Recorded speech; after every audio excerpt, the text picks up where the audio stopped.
Hai, selamat sore. Di tutorial kali ini kita akan membahas tentang cara membuat navbar ya. So, kemarin itu kan saya sudah buat percobaan pertama Next.js dan React itu hanya inisialisasi kan. Nah, sekarang percobaan kedua kita akan mulai ya.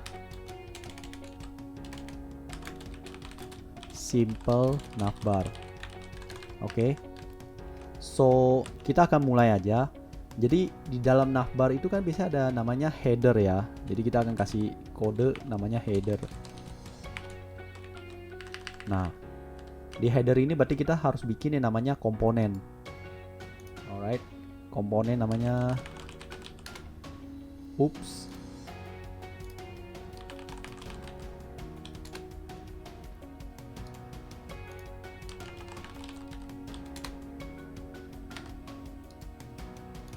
Saya hapus dulu karena itu tadi bentuknya file, sedangkan saya maunya bentuk folder.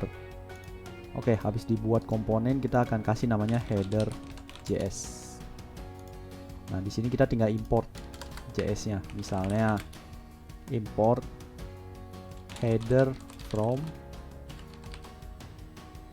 component header. Berarti pas di headernya kita tinggal pakai shortcut. Oke, namanya rfce. Dengan begini headernya sudah jadi. Nah, untuk membuat header, untuk meyakinkan kalau ini jalan, kita tinggal kasih header. Nah, harusnya di sini nanti akan muncul yang namanya header. Kita hanya perlu memasukkan variabelnya. Oke, sekarang headernya muncul ya. Oke. Nah, setelah headernya muncul, kita lanjut lagi nih bikin.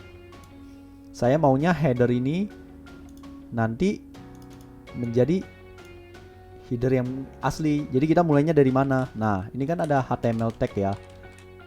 Kita misalnya cari nav.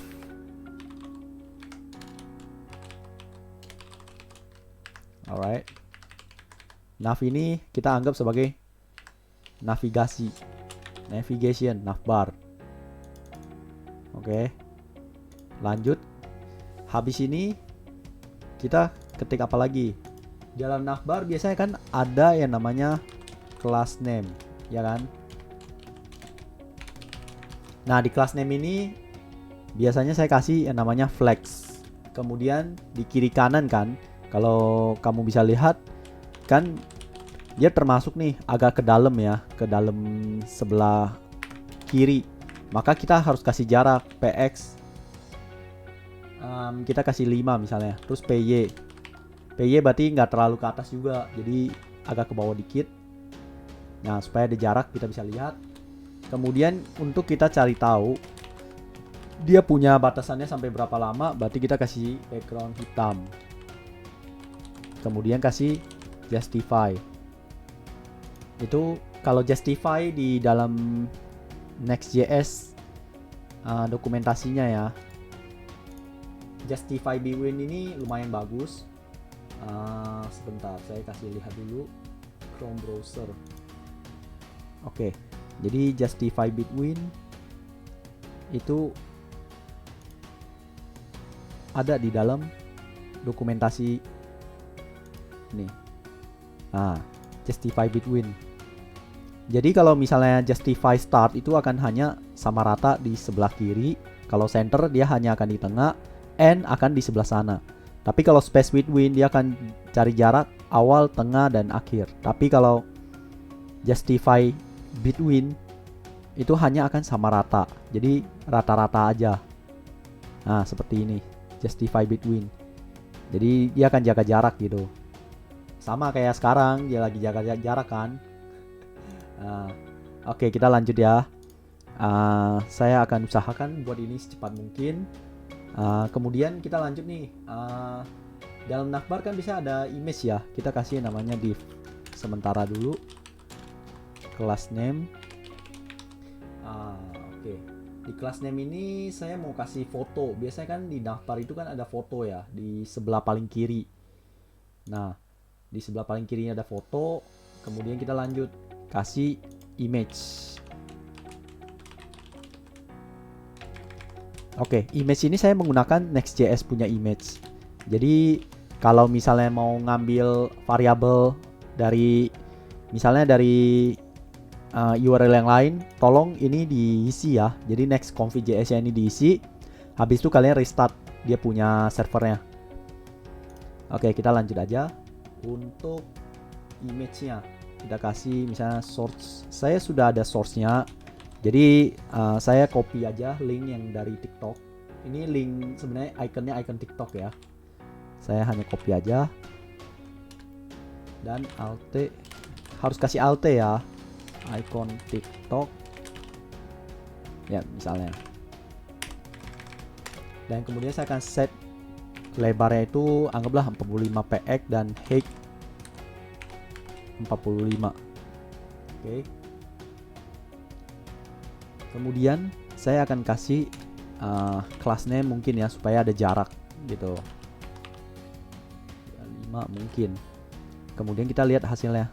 Oh, ini error gara-gara saya belum import yang namanya next image di sini.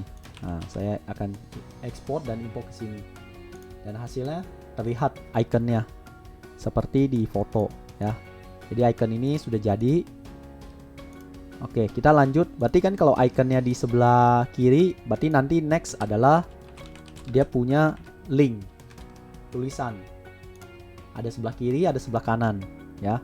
Ini saya belum kasih link, belum bisa ngelinking. Saya hanya membuat navbarnya. Oke. Saya akan buat div kosong dulu. Kemudian saya akan kasih ahref. Oh, tidak bisa.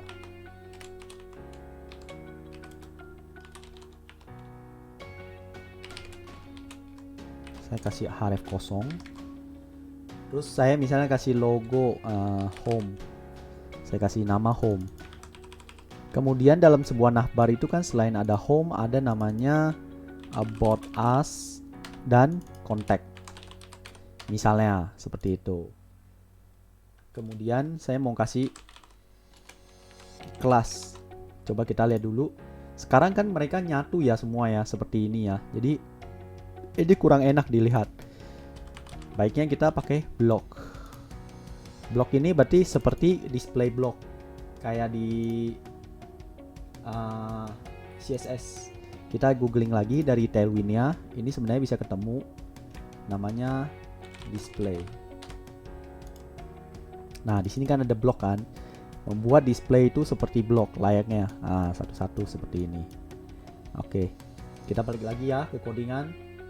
Nah, di codingan ini kita kasih namanya blok. Kemudian coba kita setiap nama icon ini kita kasih blok. Apa yang terjadi? Nah, dia akan membuat terpisah turun begini. Tapi tidak apa-apa, jangan panik dulu karena kita lupa nih ngasih yang namanya flex di sini. Flex items center. Kemudian kasih spasi supaya ada jarak. Nah, dengan begini sudah jadi nih. Namanya homepage. Tapi kalau dilihat ini kayaknya terlalu mepet juga ya. Jadi saya akan kasih yang namanya padding, sedikit padding untuk supaya mereka ada jarak yang lebih luas. Nah, dengan begini kan enak tuh dilihat. Ya kan? Jadi ada jarak yang lumayan jauh juga. Kalau kalian penasaran, kalian bisa kasih background misalnya. Background rate 100. Jadi kita tahu jarak antara kita mau klik ini berapa jauh gitu. Nah, ini hanya untuk kita tahu gitu. Oh, jaraknya segini. Oke. Kemudian browsernya ini kan masih kecil ya. Kalau kita lihat di ini, coba saya geser bentar Chrome-nya. Oke. Kemudian saya besarin nih browsernya nih. Ini udah responsif. Secara otomatis browser ini tuh sudah support yang namanya responsif. Jadi mau saya besar kecilin, dia akan tidak ngaco stylenya. Akan stay in that style. Oke. Sekarang codingannya untuk CSS untuk Tailwind-nya seperti ini. Baik. Untuk tutorial hari ini kita hanya belajar tentang navbar, navigation bar, membuat sebuah navigasi bar di dalam Next.js pakai Tailwind. Dan codingan yang kita butuhkan hanyalah segini aja, tidak lebih dan tidak kurang. Oke, kalau kalian masih ada, sekiranya ada perbaikan atau ada revisi yang lebih baik, mungkin bisa tunjukkan nanti di kolom komentar ya. Jadi atau share link GitHub-nya kalian, kita saling sharing aja kalau begitu. Oke, baik, sampai sini aja tutorial hari ini untuk mengenai navbar. Terima kasih sudah tonton video ini. Semoga video ini berguna buat kalian, dan see you in the next tutorial. Bye.